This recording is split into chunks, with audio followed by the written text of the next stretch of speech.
This right here is the big homie. Trump hops down to East Palestine, Ohio, bringing all of his wares for the good people that have been affected by that terribly destructive train disaster. He's the first person to even show up, okay? Oh, what Biden, after Trump announced that he was going to be making a stop over in East Palestine, decided to, invoke FEMA to come through. What was Biden going to do about that? He sent FEMA so he could free up his time to go over to Kiev and, saber rattle and then just try to, stoke World War III to actually go live with nukes. Great, wonderful, fantastic. But I don't know. I don't really pay that much mind to that whole situation. Because, hey, if the nukes start flying, we're all going to be dead before we can really comment about it. So, hey, man, whatever. Are we going to get to that point? Who really knows, man? But there are people right now within the borders of the United States of America who desperately need help. And if the president's not going to do anything about it, the president can do something about it. Trump delivers bottled water during a visit to Ohio's toxic derailment site, criticizes Biden administration's response.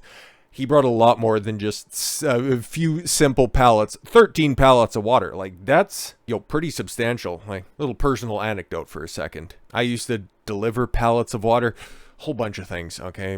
Those are heavy, bro. On a single axle box truck, you can realistically, without going over limit, you can only take about 4 at a time. So the fact that he delivered 13 pallets of water to, East Palestine, Ohio's not a very big place. It's a little village, but it has been negatively affected by the vinyl chloride that was stupidly burnt off at the behest of just really idiotic leadership. Stupid Mike DeWine, DeRhino, if you will, and Josh Shapiro of Pennsylvania. Yeah, no, what's the worst that could happen? Oh, you just send chemicals into the atmosphere that put an oil slick in every single body of water within a 500-mile radius. But the left and Democrats care about the environment. The holy. Former President Donald Trump met with East Palestine, Ohio residents and officials on February 22nd to provide much-needed bottled water and cleaning supplies as the village continues to recover from the aftermath of a recent trail derailment and chemical spill. We're bringing a lot of water, thousands of bottles, lots of little bottles that are great and they're fantastic. That's really tasty water. I like it myself. Trump told reporters following a tour of East Palestine Firehouse, it's not enough to put inside one of the fire engines, but it'll be close. You'll be able to have something tasty to drink. We'll have it in trucks, and we brought some on my plane today. Yo. February 3rd, the life of more than 4,700 residents of East Palestine was upended by the derailment of the Norfolk Southern Trail carrying hazardous chemicals, which were leaked into the surrounding environment. Those close to the crash were urged to evacuate their homes, and as authorities conducted a controlled burn. Why? Okay, but upon their return, some people began reporting health reactions such as rashes, nausea, headaches, animal illnesses, and deaths. Yes, livestock changed forever, and you might have seen a meme or two of the Pride water that started to show up, and even up in about the Toronto area. So this is an international problem now. Good job, everyone. Now that the snow is melting in certain places, you're getting an oil slick from that. So the fact that nobody wants to pay this any mind is ridiculous. Although federal and state authorities have assured residents that local air and water testing has yielded no cause for alarm. You've seen the water, right? Many remain skeptical of those claims. Yeah, just like they told you something else was safe and effective. Don't worry, guys, the water's safe and effective. It's great. You drink it, nothing's gonna go wrong at all whatsoever. Praising the East Palestine community for demonstrating the tough and resilient heart of America through their trials, Trump said that he had partnered with nonprofit organization Blue Line Moving and digital solutions provider KORTX to coordinate the delivery of donated water and cleaning supplies. Trump was joined at the press conference by Senator J.D. Vance, East Palestine Mayor Trent Conaway, who's a big dude, by the way, and Representative Bill Johnson. Prior to Wednesday's remarks, the former president paid a visit to nearby Little Beaver Creek. Yo! Knowing some of Trump's proclivities, he probably showed up there just on the name alone, where he received a briefing from local officials on the environmental impacts of the spill.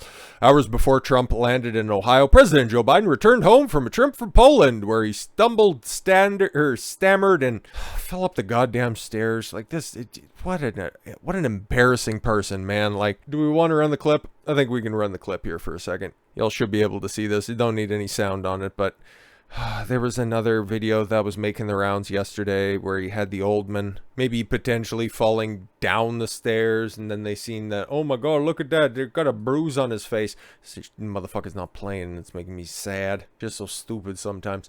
But no, yeah, there was another video of somebody, it looked like maybe it was Joe falling down the stairs, but it was from a wide angle. But there you have the old man falling up the stairs again. It's like, Joe, what are you doing, man? But yeah, no, just get right to the top and then just, salute and, I don't know, go clump down into your stairs. But yeah, they showed a picture of him with just what looked like a bruise on his head. But yesterday was Ash Wednesday, and he's a good Catholic man, except for when it comes to adhering anything written down in the books. But why you got to be such an embarrassment? It's like, at the end of the day, he's an 80-year-old with dementia falling up the stairs. Leader of the free world, guys. Not the guy who's at the McDonald's, making friends with everybody, passing out hats that I want oh so badly. I'm going to get a MAGA hat before the 2024 presidential election. You bet your bottom dollar on it. Why are you doing that? That's hilarious. It's like, it's not like you're necessarily having to coax anybody to take any of these hats. It's like, they're expensive too, but I got to get one. I definitely got to get one. And it was also incredibly hilarious because he was down there also just yucking it up with the locals. Something that you never see Joe Biden do. The only thing that you see when it comes to Joe Biden rubbing shoulders with, just regular people, well, he's trying to sniff them too at the exact same time. But there's that one famous picture of the guy who's staring straight forward at the diner, and Joe's like, hey man, how's it going? And he's like, don't want to talk to you. But yeah, President Trump at McDonald's in East Palestine, Ohio, picking up food for the fire department and police department. By the way, all of that water, all of those cleaning supplies, he paid for it. Like, everything came out of his own budget, man. Like, this isn't government funding or anything like that. This is from Trump himself. He went up there while Joe Biden decided to just get the hell out of there and go to Eastern Europe to go pal around and send out $500 million to Ukraine. But no, what's Trump doing? Sure, it's not the same level of support, but it's right out of his own pockets. And even if you don't like the guy, you got to like the guy for this situation. But, man, that's going to resonate with those people, and they're going to remember that because the feds turn their back on him. But Trump comes through. Don't see any of the other 2024 people that are up there. Don't see Nikki Haley sending any one of those beer koozies about, oh my God, you're past your prime. Don't see her sending any merch up there. Don't see DeSantis doing any of that stuff. Oh, he's going to go off on a multi-state tour about supporting the boys in blue. Couldn't be bothered to go help anybody in East Palestine, now could ya? Of course not. Anyways, back to this for a second. That was the biggest slap in the face, the mayor said on Jesse Watters' Prime Time on Monday. That tells you right now he doesn't care about us. That's in reference to Ukraine getting another $500 million. He can send every agency he wants to, but I found out this morning, one of the briefings, that he was in Ukraine giving millions of dollars, hundreds of millions of dollars, let's not undersell it, to the people over there and not for us. And I'm furious. Yeah, man, no doubt. Trump also criticized the administration for its response, noting that FEMA had initially announced that it would not send aid to East Palestine, but reversed course after he announced his visit.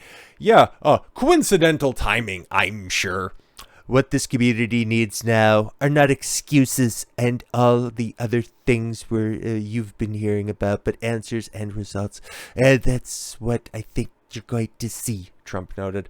And if residents do not receive those answers and results, he added, we will be back. Oh, trust me, I will be back. You remember the movie that was out there? You remember the famous line, the great line, the beautiful line, I'll be back. Well, I'm not a pussy like Arnold Schwarzenegger. Great guy, fantastic actor, just really terrible, horrific governor. Kind of like other governors I know, too. But and another echo of, okay, Trump's going to announce that he's going to be going to East Palestine, Ohio. So the Biden administration in tow announces that they'll be sending federal aid. Oh, don't worry, guys, FEMA will be coming out this time around. So Trump shows up, has a good reception from the people inside East Palestine. So guess who's finally going to turn cheek and run? Well, of course, his cheeks have been busy. That's why he hasn't had an opportunity to make it down there, right? So Pete Buttigieg is supposed to be there today. I'm sure he's also gonna similarly have the same people, holding up banners, being happy, flying flags. And I'm sure Pete's gonna stop by that Circle K in the background and,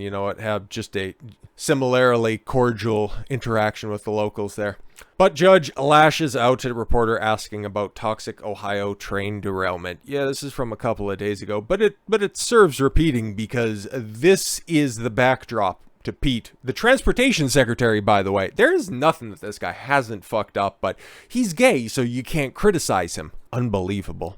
Transportation secretary Pete Buttigieg snapped that he was on personal time. No, this bitch on demon time right now because he doesn't give a shit about anything that has to do with his job. I'm gay. Stop asking me questions. When questioned late Tuesday about his plans to visit the toxic train derailment site in East Palestine, Ohio, before asking if he could take a photo of the reporter, Jennie Taer posted a 46-second video on Twitter, identified herself to Pete Buttigieg as a reporter for the Daily Caller News Foundation as he walked down the street with his husband, Justin. Oh my God, were they skipping at the same time?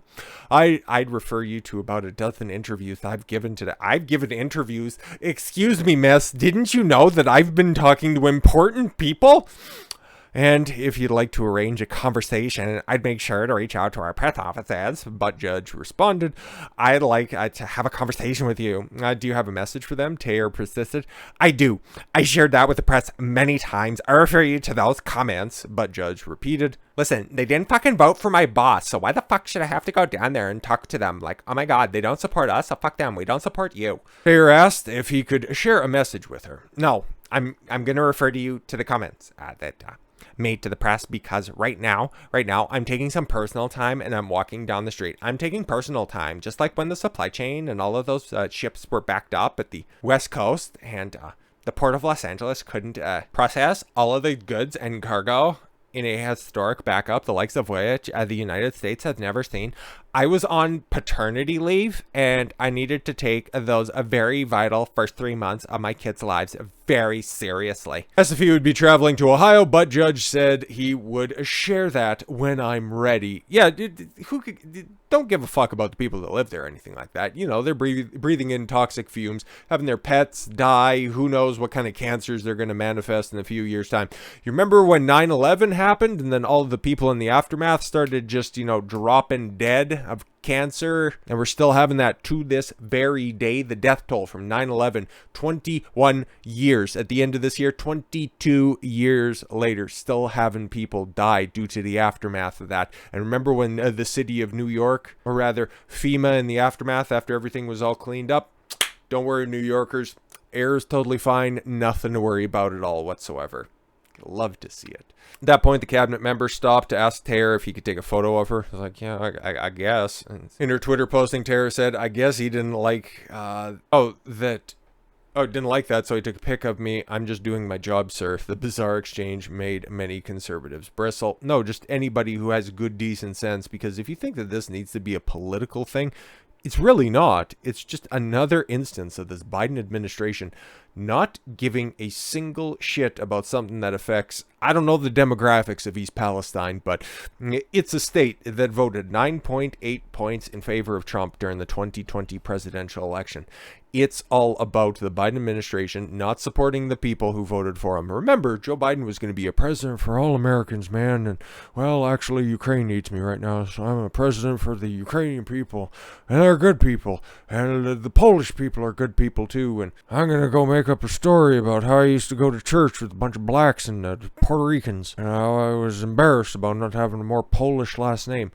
But then again, this guy's like, Johnny Potatoes whenever he's in presence of other Irishman. Like, he's just an embarrassing dude. And yeah, as Joe Concha from The Hill, conservatives bristle. What are you talking about? This is how elitists are made uncomfortable, act out. Yeah, very much so. But Judge thought he was going to be getting a cushy position, transportation secretary. What's the worst thing that could happen?